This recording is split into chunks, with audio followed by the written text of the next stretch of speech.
नमस्कार दोस्तों, YouTube channel exam learner में आपका स्वागत है। दोस्तों आज की इस वीडियो में हम लोग यूपी पीसीएस एग्जाम 2022 सामान्य अध्ययन पेपर के लिए भूगोल के संभावित प्रश्नों को देखेंगे। इसके पहले आपका भारतीय इतिहास और उत्तर प्रदेश स्पेशल का वीडियो अपलोड कर दिया गया है, तो जो लोग नहीं देखे हैं चैनल के प्लेलिस्ट में जाके आप वहां से वीडियो को देख सकते हैं।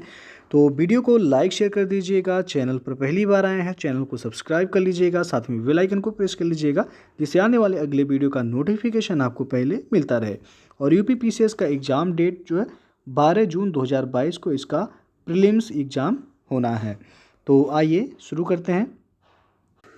और दोस्तों अनअकैडमी पे जल्द ही जो है प्राइस हाइक होने वाला है, तो यदि आप यूपीपीएससी या फिर यूपी ट्रिपल सी किसी भी कोर्स का सब्सक्रिप्शन लेना चाहते हैं अनअकैडमी पे, तो अभी आप ले सकते हैं। जल्द ही जो है इसके फीस में जो है आपको बढ़ोतरी देखने को मिलेगा।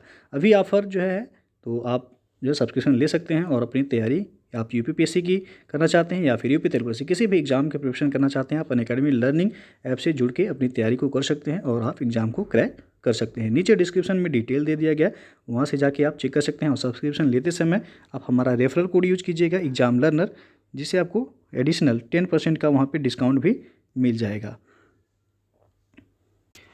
तो दोस्तों भूगोल में जो पहला प्रश्न आप देख सकते हैं यहाँ पे कि वह शैल समूह जो भारत में धात्विक खनिजों का प्रमुख स्रोत है कौन सा है वह? तो धारवाड़ शैल समूह है यहाँ पे। फिर जापान के 4 द्वीपों का उत्तर से दक्षिण अनुक्रम पूछा गया है, कौन सा होगा उत्तर से दक्षिण? तो सबसे उत्तर में है होक्काइडो, फिर होन्शु, फिर शिकोकू, फिर आपका सबसे दक्षिण में है क्यूशू। नेक्स्ट है पृथ्वी की सतह का वह भाग जिस पर भूकंपी तरंगों का सर्वप्रथम रिकॉर्ड किया जाता है क्या कहलाता है? तो अधिकेंद्र कहलाता है, अधिकेंद्र। उसके बाद अगला जो है दुलहस्ती बांध अवस्थित है, तो दुलहस्ती बांध ये आपका चिनाब नदी पर स्थित है। गांधी सागर बांध तो यह चंबल नदी पर है। उकाई बांध ये आपका तापी नदी पर है। फिर भारत में तटीय राज्यों की संख्या कुल कितनी है? तो 9 राज्य है भारत में, ये देखा जाए तटीय राज्यों की संख्या। तो सबसे लंबी तटरेखा वाला राज्य जो है वह है गुजरात। फिर 2011 की जनगणना के अनुसार भारत में नगरीय जनसंख्या का प्रतिशत कितना है? तो 31.16% जो है नगरीय जनसंख्या है 2011 की जनगणना के अनुसार।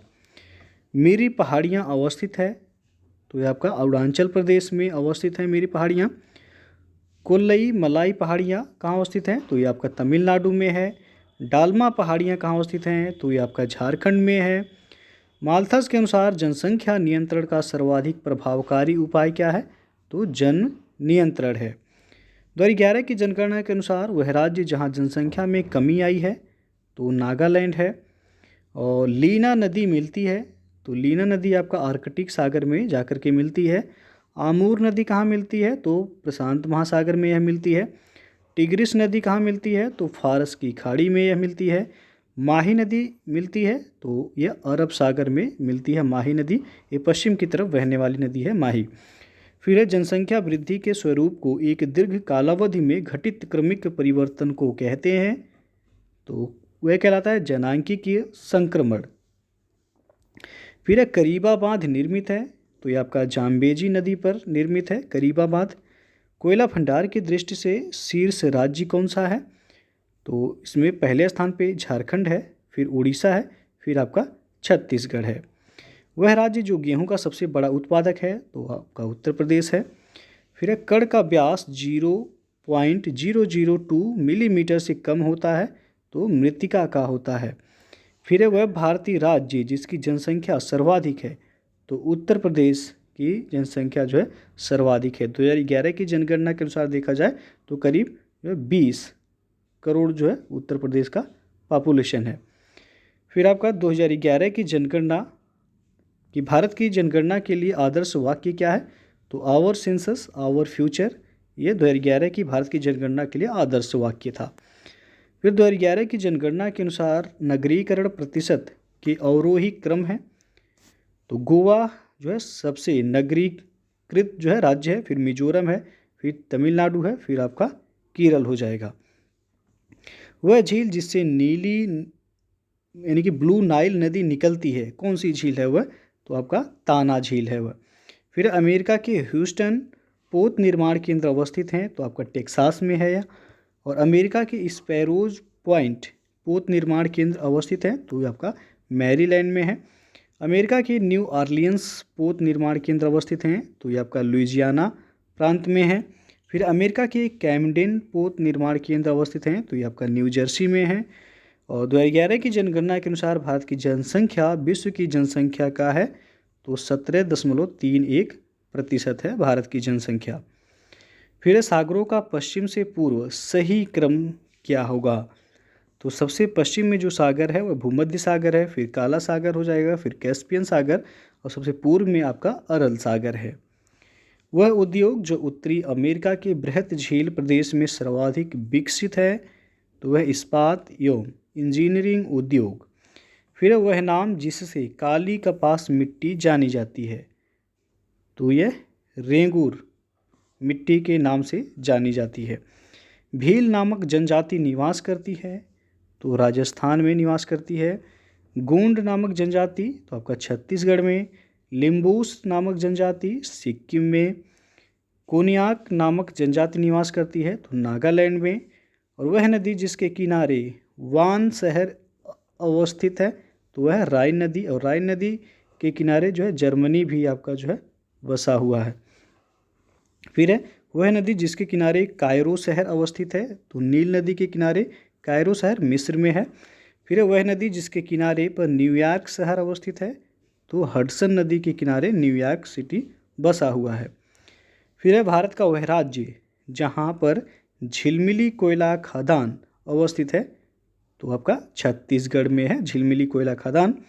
भारत का वह राज्य जहाँ पर कर्णपुरा कोयला खदान अवस्थित है, तो ये आपका झारखंड में है यह। और भारत का वह राज्य जहाँ पर रामपुर हिमगिर कोयला खदान अवस्थित है, तो वह है ओडिशा में। भारत का वह राज्य जहाँ पर सुहागपुर कोयला खदान अवस्थित है, तो यह मध्य प्रदेश में है। और भारत का वह राज्य जहाँ पर रणजीत घाटी कोयला क्षेत्र अवस्थित है, तो यह आपका सिक्किम में है। भारत का वह राज्य जहाँ पर तंदूर घाटी कोयला क्षेत्र अवस्थित है, तो यह आपका तेलंगाना में है। और भारत का वह राज्य जहाँ पर वरोरा घाटी कोयला क्षेत्र अवस्थित है, तो आपका महाराष्ट्र में है। लाल मटिया घाटी कोयला क्षेत्र अवस्थित है, तो यह आपका झारखंड में है। और वह देश जहाँ पर प्रसिद्ध ज्वालामुखी पर्वत कराकाटोआ अवस्थित है, तो आपका इंडोनेशिया में है वह। फिर है खेती के लिए फसल चक्र का महत्व होता है, तो उत्पादन में वृद्धि, मृदा की उर्वरता संरक्षित करना और मृदा क्षरण को कम करना जो फसल चक्र का ये सब महत्व है। गंगा नदी का वह भाग जिसे राष्ट्रीय जल मार्ग घोषित किया गया है, तो प्रयागराज से हल्दिया तक। पश्चिमी घाट में अवस्थित पर्वत श्रृंखला हैं, तो थाल घाट है, भोर घाट है और पाल घाट है। पाल घाट ये आपका केरल में पड़ेगा। वह नदी जिस पर नागार्जुन सागर बांध परियोजना अवस्थित है, तो वह कृष्णा नदी पर। वह नदी जिस पर पोचमपाद परियोजना अवस्थित है, तो गोदावरी नदी पर है। गोदावरी नदी प्रायद्वीपीय भारत की जो है सबसे लंबी नदी है, इसकी लंबाई 1465 किलोमीटर है, ये पूछा भी जाता है।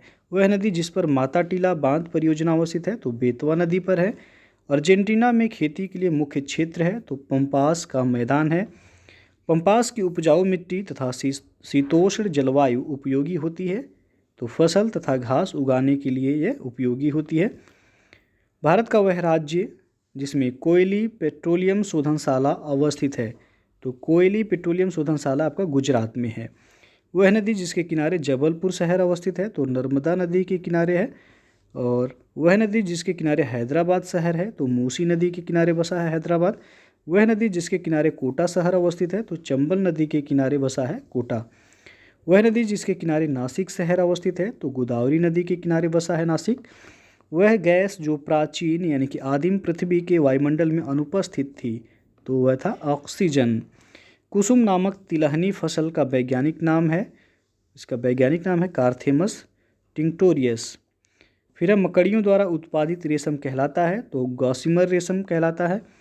वह उद्योग जिनमें चूना पत्थर का बड़े पैमाने पर उपयोग किया जाता है, तो वह सीमेंट। वह उद्योग जिसमें कॉपर यानी कि तांबा का बड़े पैमाने पर उपयोग किया जाता है, तो वह बिजली का सामान। और वह उद्योग जिसमें बॉक्साइट का बड़े पैमाने पर उपयोग किया जाता है तो वह हवाई जहाज के निर्माण में।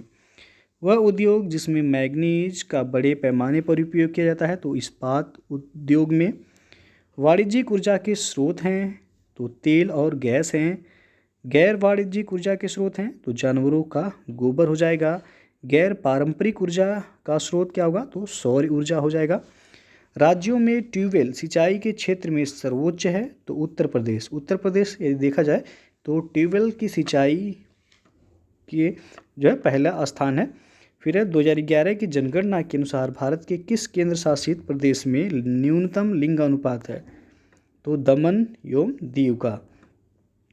वह देश जिसके साथ इंडोनेशिया भूमि साझा नहीं करता है तो ब्रुनेई से इंडोनेशिया अपना भूमि साझा नहीं करता है। फिर है पोलिनेशिया द्वीप समूह का भाग नहीं है तो वह तीनियन। विश्व में मछली का सबसे बड़ा उत्पादक देश कौन सा है तो चीन है। वह द्वीप जिसे वादे की भूमि के रूप में जाना जाता है तो वह मिंडानाओ द्वीप। फिर है एंटीगुआ और बारबुडा की राजधानी है तो सेंट जॉन्स है।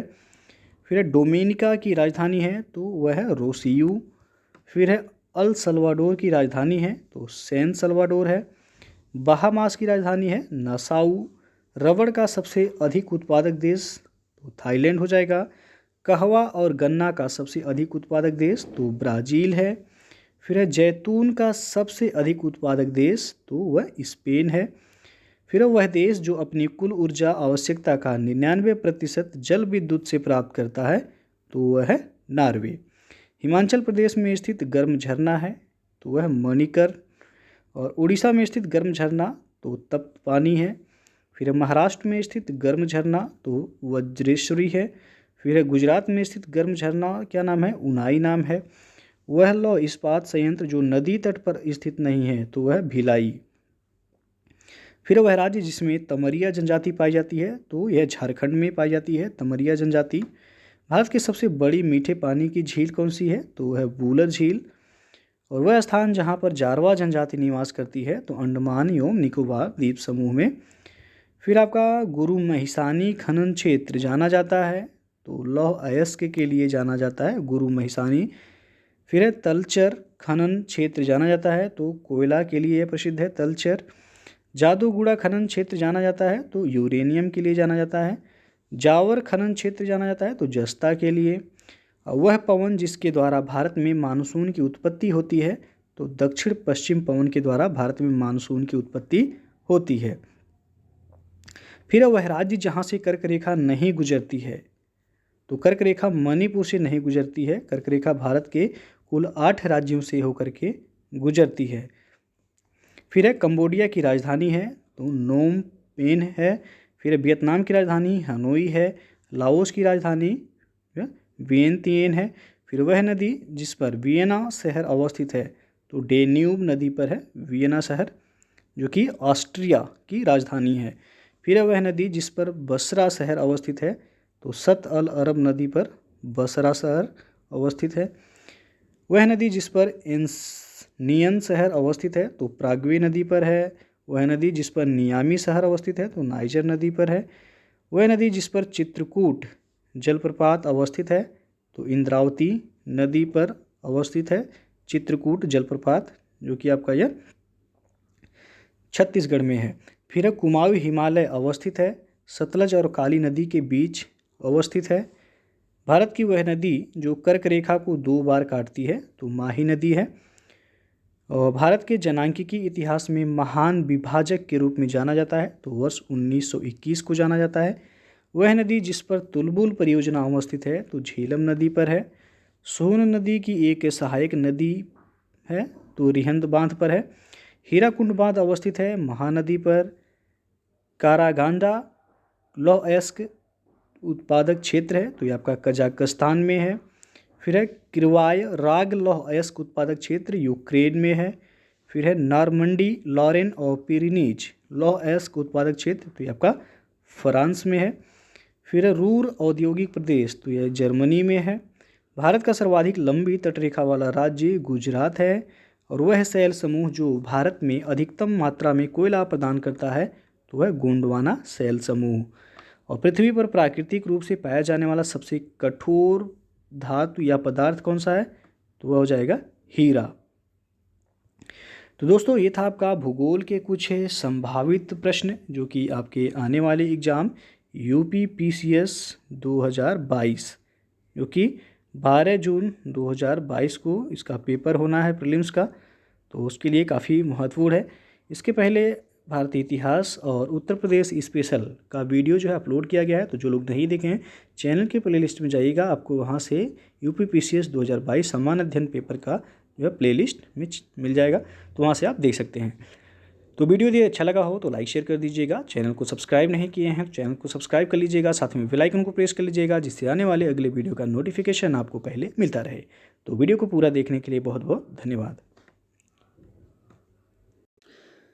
दोस्तों अनअकैडमी पे यदि आप यूपीपीएससी या फिर यूपीपीएससी एग्जाम की प्रिपरेशन करना चाहते हैं तो आप अनअकैडमी लर्निंग ऐप से जुड़ के अपनी तैयारी को आप कर सकते हैं और आप एग्जाम को क्रैक कर सकते हैं। इसके लिए सबसे पहले आपको अनअकैडमी का लर्निंग ऐप इंस्टॉल करना होगा प्ले स्टोर से जाके, और आप जो अपने मोबाइल नंबर के थ्रू लॉगिन करके आप अपना गोल सेलेक्ट करेंगे, यानी कि आपको किस एग्जाम की प्रिपरेशन करना है। गोल सेलेक्ट करने के बाद आपको उसी से रिलेटेड वीडियो देखने को मिलेंगे और आप सब्सक्रिप्शन लेकर जो है आप अपनी तैयारी को कर सकते हैं। अनअकैडमी ज्वाइन करने के एडवांटेज देख सकते हैं, आपका कॉम्बो ऑफर अभी चल रहा है अनअकैडमी पे, और अभी UPPSC prelims GS paper first के लिए स्कॉलरशिप टेस्ट सीरीज भी चलाया जा रहा है, तो उसे भी आप ज्वाइन कर सकते हैं। और यूपीपीएससी कॉम्बैट जो कि आपका 27 मार्च को, जिसमें आपको 70 क्वेश्चन हल करने होंगे 60 मिनट में। इसमें फर्स्ट से लेकर के जो है 50 रैंक तक के लिए जो भी कैंडिडेट होंगे उनको जो है स्पेशल जो है प्राइस यानी कि आपका उपहार भी इसमें दिया जाएगा। नीचे डिस्क्रिप्शन में इसका आपको डिटेल दे दिया गया, वहाँ से जाके आप चेक कर सकते हैं। फिर आपका यूपीपीएससी आरओआर मेंस एग्जाम की प्रैक्टिस जो टेस्ट भी अनअकैडमी पे आपको मिल जाएगा, उसे भी आप ज्वाइन कर सकते हैं। बैच कोर्सेज जो भी अवेलेबल हैं, यूपीपीएससी मेंस ऑप्शनल है। फिर आपका विजय भव यूपीपीएससी पीसीएस मेंस बैचेज 2021 जो हैं आप देख सकते हैं, आप इनरोल हो सकते हैं। नीचे डिस्क्रिप्शन में इसका भी लिंक दे दिया गया है। और लक्ष्य यूपीपीएससी 2023 जिसमें आपको एक साल में प्रीलिम्स और मेंस की जो है कंप्लीट तैयारी कराई जाएगी। आप देख सकते हैं अनअकैडमी के टॉप एजुकेटर्स के द्वारा जो है आपके पूरे सिलेबस को जो है कंप्लीट कराया जाएगा। उसके बाद है यूपीपीएससी लेखपाल एग्ज़ाम और वीडियो एग्ज़ाम के लिए भी आप ज्वाइन करना चाहते हैं तो जुड़ सकते हैं अनअकैडमी लर्निंग ऐप से। और कांस्टेबल एग्ज़ाम के लिए भी आप यूपी पुलिस के लिए देख सकते हैं, यहाँ पे अभी ऑफर चल रहा है, इस पर आप ज्वाइन कर सकते हैं। 3 मंथ का 1500 रुपये है, 6 मंथ का 2700 रुपये और 12 मंथ यानी कि 1 साल का सब्सक्रिप्शन लेते हैं तो आपको 3300 रुपये में जो है कंप्लीट तैयारी कराई जाएगी यूपी पुलिस की। तो आप नीचे डिस्क्रिप्शन में जाके जो है देख सकते हैं, पूरा लिंक दे दिया गया, डिटेल आप वहाँ से जाके चेक कर सकते हैं। तो आप यदि सब्सक्रिप्शन लेते हैं अनअकैडमी पे तो हमारे रेफरल कोड आप यूज़ कीजिएगा एग्जाम लर्नर, जिससे आपको वहाँ पे एडिशनल 10% का डिस्काउंट भी देखने को मिलेगा। तो ये सब्सक्रिप्शन लेते समय रेफरल कोड एग्जाम लर्नर जरूर यूज़ कीजिएगा।